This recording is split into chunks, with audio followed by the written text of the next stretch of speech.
JC24-7.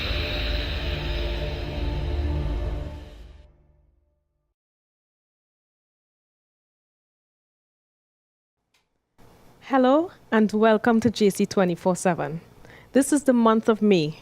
It's the month of mothers. And today we are dealing with the joy of being a mother. With me today on set, we have two beautiful and proud mothers, and I'll allow them to introduce themselves to you. You are? I am Leslie-Ann Pascal Joseph. And how many children do you have? 3 lovely children. Beautiful. And? I'm Marsha Robert Smith, and I have 2 beautiful girls. Beautiful. So we have 3 and 2. Between you both, we have 5 children. So I want to ask some questions that I hope aren't too difficult. And the first one is this. Leslie-Ann, what was your experience, your first experience at pregnancy? What was it like? Did you know you were pregnant? How did you know? Tell me about that experience. With my first child, I only realized I was pregnant when I started to gain weight. I didn't have any morning sickness or the traditional feelings that, you're getting heavy. I just noticed, hey, the pants are not zipping up. What's going on here? And I took a pregnancy, and lo and behold, I was pregnant. 5 months, to be exact. 5 months? 5 months pregnant.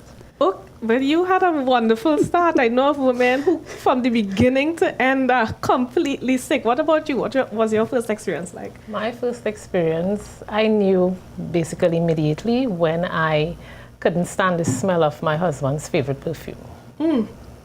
I couldn't stand it. I loved it before and couldn't take the smell. It made me sick.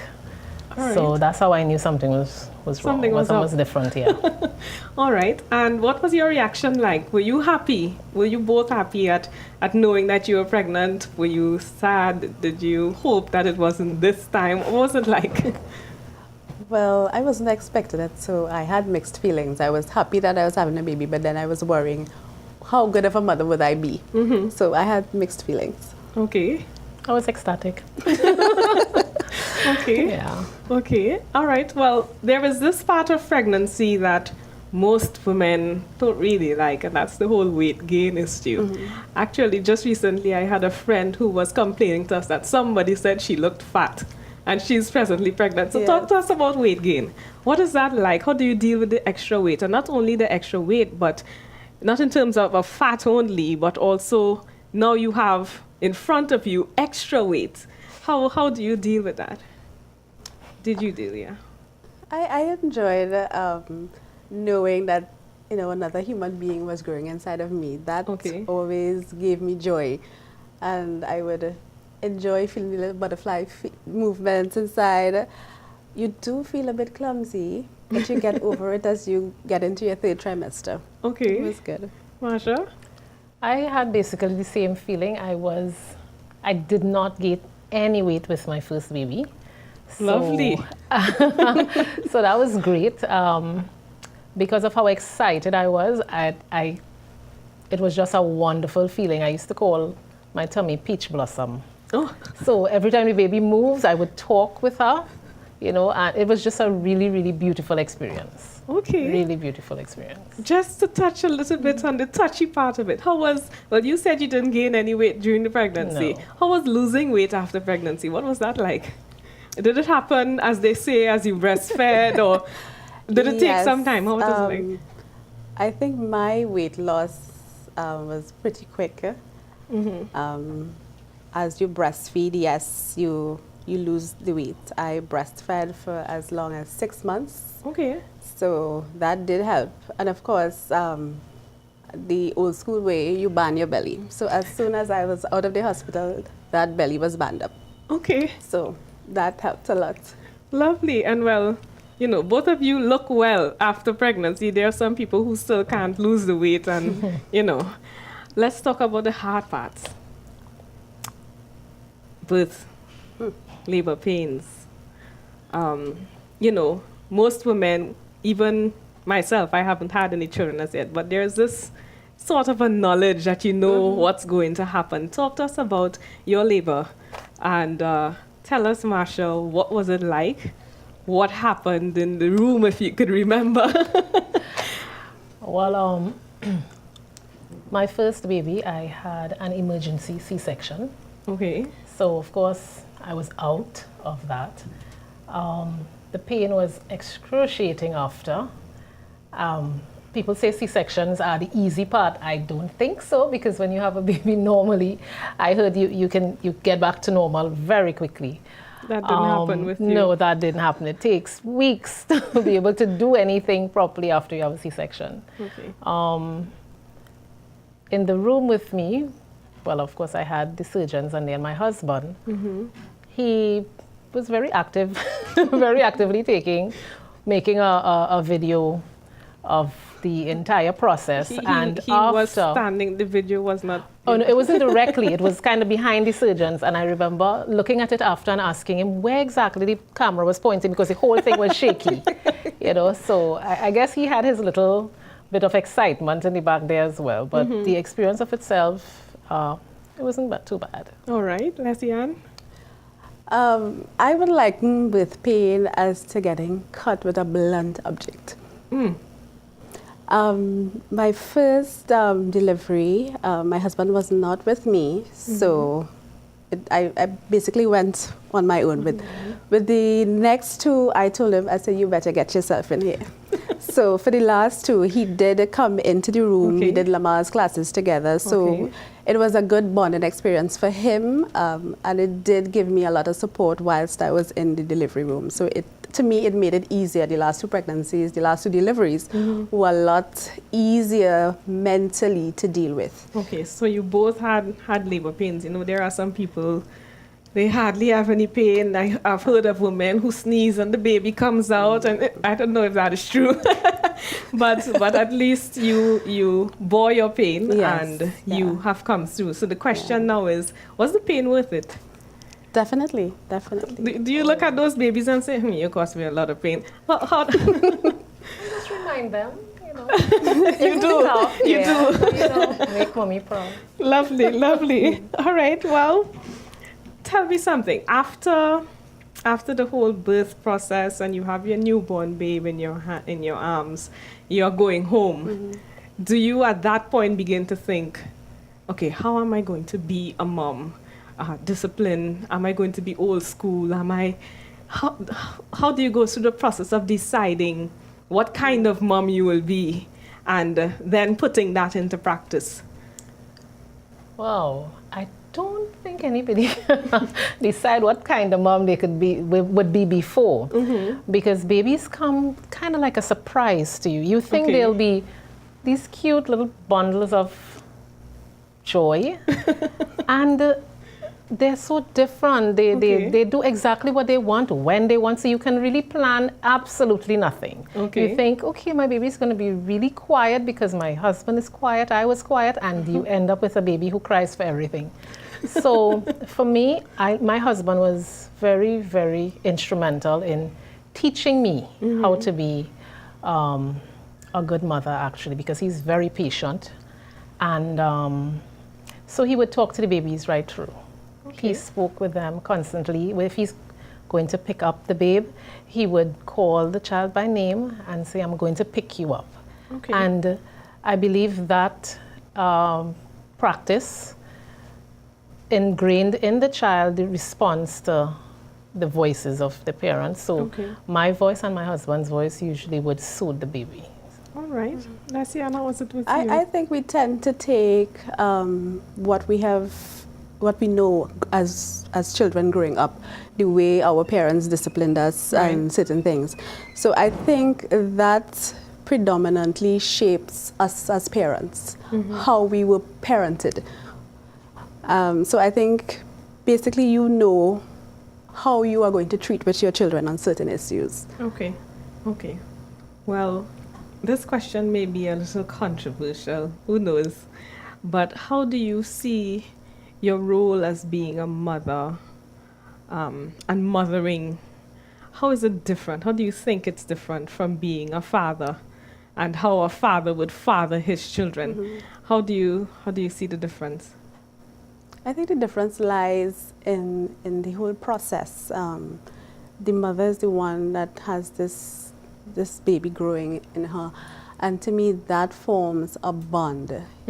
Fathers, yes, they have an opportunity to bond with the baby while the baby is growing within you. But women, to me, mothers have this innate bond with their children. And to me, it differs. It makes it a whole lot different. The experience of itself makes it a whole lot different for you, how you treat with your children as a mother, as opposed to a father. Okay. Marsha? It's basically the same. As a mother, for me, the experience is different because, of course, motherhood allows you the bond with your child while the child is inside of you. So with fathers, they have to learn that bond. They have to learn to comfort, whereas when a child is in you and the child is fluttering around too much, you can speak to that child, you know, tap your tummy or rub your tummy and they respond. And they respond. So that bond it's formed. Motherhood doesn't begin when you actually have the baby. It begins when you conceive. Okay. And that makes it much different from fatherhood.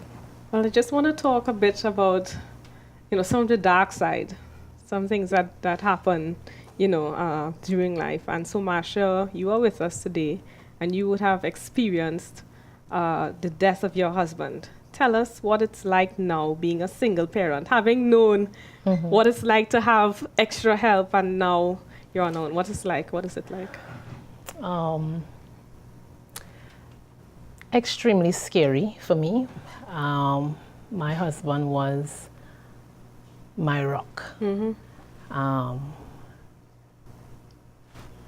So with him not being around, it's extremely scary. I feel very vulnerable. Okay. And because I have two girls, Yes. the pressure is on. The protector is no longer exactly. there. Right. There's you feel vulnerable and open because your protector is not there. And he was literally a protector. My husband was a big man, like physically. so it was, you know, it was like daddy and huzzy. He was just there. So the difference is really having to carry or to wear both hats. It's stressful and at times frustrating. But when you get it done and you get it done and you see you can do it, it gives you a push forward. Sense you know, of accomplishment. So it does give you a sense of accomplishment. It's tough. All right. Well, listening to you and putting both experiences together, I don't think we could hammer home, and I want to use the word hammer so that we can get the idea, how important it is to have daddy at home, even though daddy may have to learn sometimes how to be a father and to father his children. He is seen as protector of the home. Yes? Well, I wanted to ask one more question. What is the best experience you have had being a mother? The love that you get, unconditional love that you get from your children. I think they hold us in high esteem. They want to pattern after us, whatever we do, and they just want to be around you. No matter how busy you are, no matter what you're wearing, how you look, they just want to be around you and they just love you. I think that is the highlight for me as a mother. Well, sure. My best experience was basically my girls telling me, "Mommy, we love you," together, and nurturing two beautiful, affectionate young ladies. As was said before, the kisses and the hugs, and when I'm dressing for work, I'm standing in the mirror and I'm thinking that my hair doesn't look good, or the top is too tight, or the skirt, and they pass through and they say, "Mommy, you look so beautiful today. You're the best mommy ever." You know, that's for me the best experience. Beautiful. Well, there you have it. Being a mother may start rough, but as the baby arrives, things get sweeter and even more lovely as life goes along. I may not be a mother yet, who knows? But I do trust one day, not only my experience, but those of you who are looking on, your experience will be one that is filled with love, one that experiences unconditional love. And even though sometimes it may go through dark moments, that you will come through as only a mother can. Thank you so much for sharing. I'm with Leslie-Ann Joseph and Marsha Roberts-Smith. We will be right back.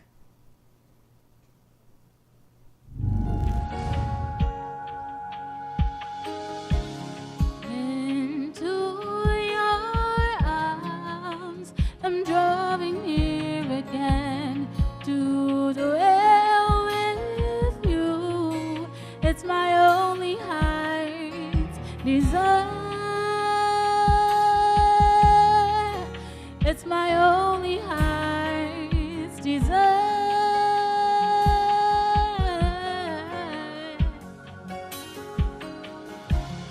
All I can do is fall on my knees and cry, cleanse me with fire and purify my heart. Draw me close, closer than before, closer than I've ever been. Draw me close, closer than before, closer than I've ever been. Into your arms, Lord, I'm drawing near to you. It's my only heart's desire. Lord, it's my only heart's desire.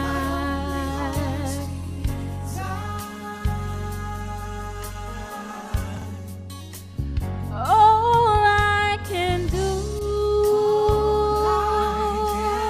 is fall on my knees and cry to you, Lord. Cleanse me with fire and purify my heart. Draw me close, closer than before, closer than I've ever been. Draw me close, closer than before, closer than I've ever been. Welcome back. I am with Leslie-Ann Joseph and Marsha Roberts-Smith, and they have been sharing their experiences of being mothers from birth to now. We have more questions for you. There is so much information that you have to share. I'm quite certain there are persons who are looking on and would like to hear a little bit more about, what being a mother is like. So one of the things that I want to find out is, were you married when you had your first your first child, sorry? Yes, I was married for 3 years before my first child. All right. And Yes, you? I was married for 5. And you were married for 5. Oh, so you all were pretty settled Yes. as it comes. Yeah. Beautiful. What did that experience of being married and having this first baby, what was it like having daddy around and the first baby? I think it made it a whole lot easier. I think parenting, you need to have both the male and female influence. Why? Because there are things that a man brings to the family that a woman justifiably cannot bring to the molding of a child, Okay. and vice versa. Okay. Marsha? Yeah, the importance of the male around when you're having a baby, to me, is that feeling of security and support. Because anybody who has been pregnant will tell you it's not, it doesn't happen today and end tomorrow. Right. So the journey, sometimes it's up, sometimes it's down. And having that person there with you to support you, some rub your feet, rub your back, help you along. Sometimes you don't feel like getting up. That person being there to support you through the process is very important. Right. There are persons who would advocate for being, going it on your own. You're a single mom, you can do it, that kind of advice. And how would you advise? How would you speak to someone who is probably thinking about doing this on their own, or is probably already in process? They have no one with them, no husband, probably out of wedlock, is a teenage pregnancy. How would you share with them the importance of having a male support with you? What advice would you give to them? I believe also it takes a village to raise a child. If you as a mother, you're a single mother or a single father, you don't have that spouse or that opposite sex to deal or to mold your child, there's always aunts and uncles, even the church community. What is vitally important is that you have a support group, somebody to lean back on.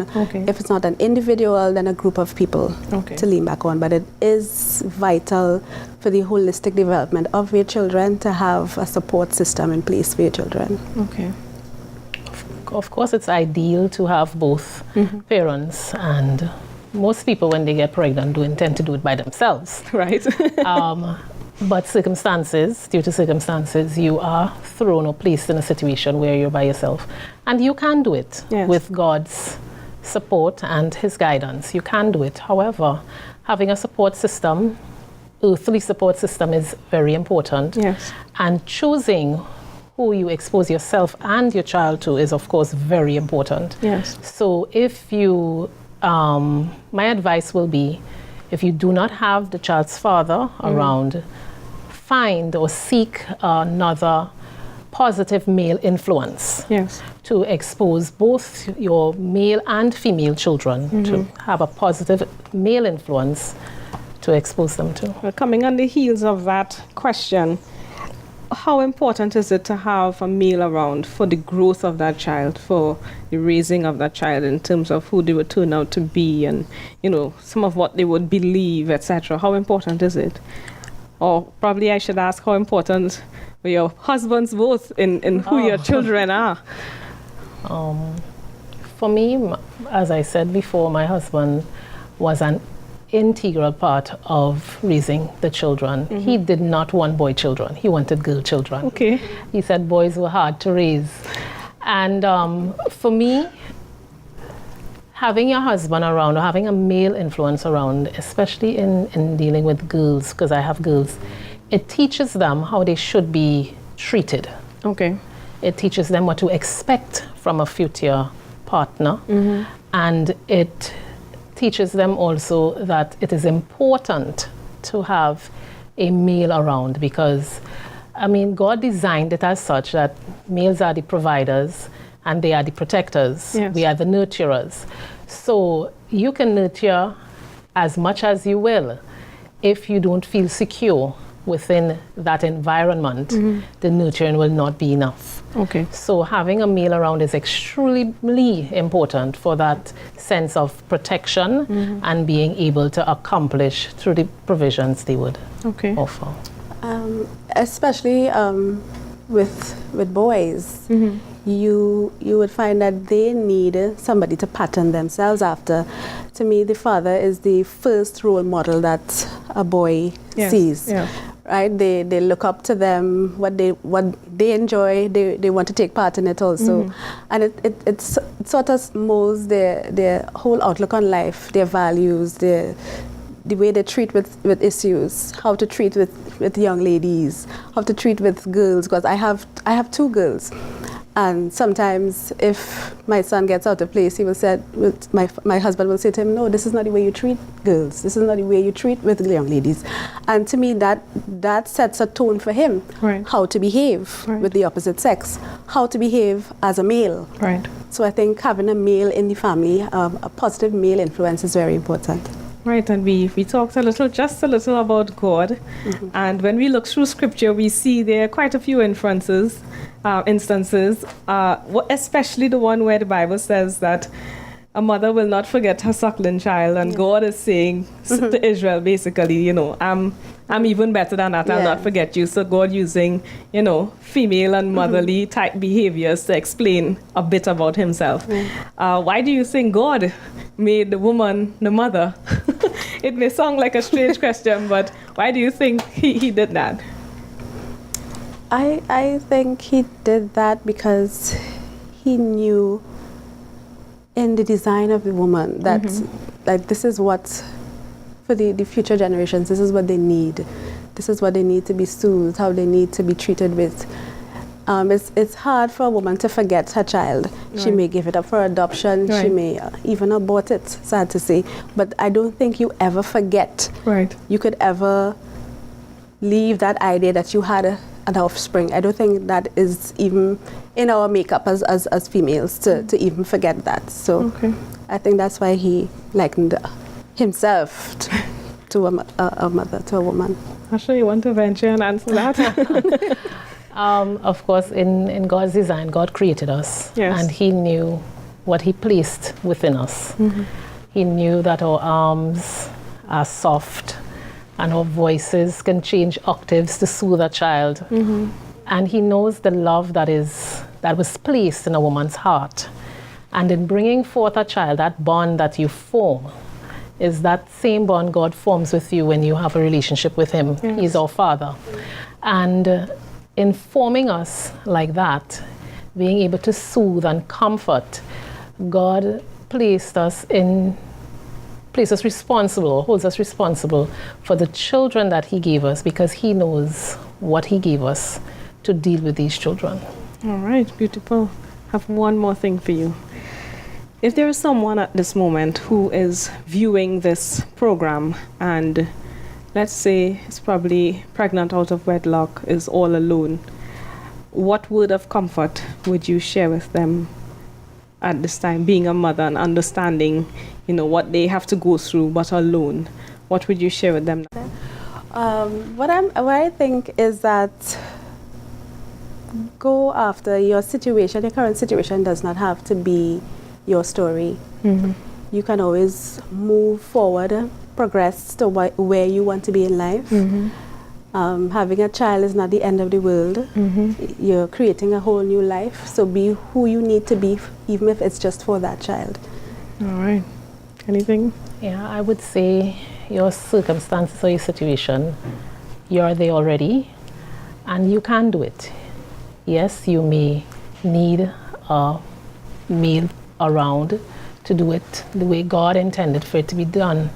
However, it is possible to do it by yourself or for yourself. I would advise that you align yourself with a positive male influence, be it in a church family or even in your family. Seek out somebody that you can trust, somebody you can confide in, and form a relationship with that person, a healthy, positive relationship where that person will be able to be a support system, a part of a support system for you, because it's tough doing it male and female, and it's going to be even tougher doing it as a mom alone. So have faith, have hope, keep your chin up, and go with God. All right. Well, the Bible does say that God created male and female, and he did that so that together they can bring up children in the image of God. Unfortunately, sometimes that changes, but with God, all things are possible. For those of us who are on that journey, who may not necessarily have children as yet, then with God, all things are possible. For those of you who already have children and by God's grace are raising them in the fear of God, then continue on that journey with God. God is with us, he is with you, and he will see us all through. Thank you for being with us this time. We will see you next time.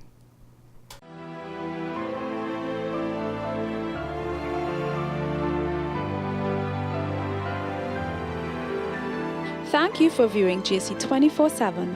Be sure to subscribe to our YouTube channel and remember to inspire your living as you prepare for heaven. You can get it all on JC24/7.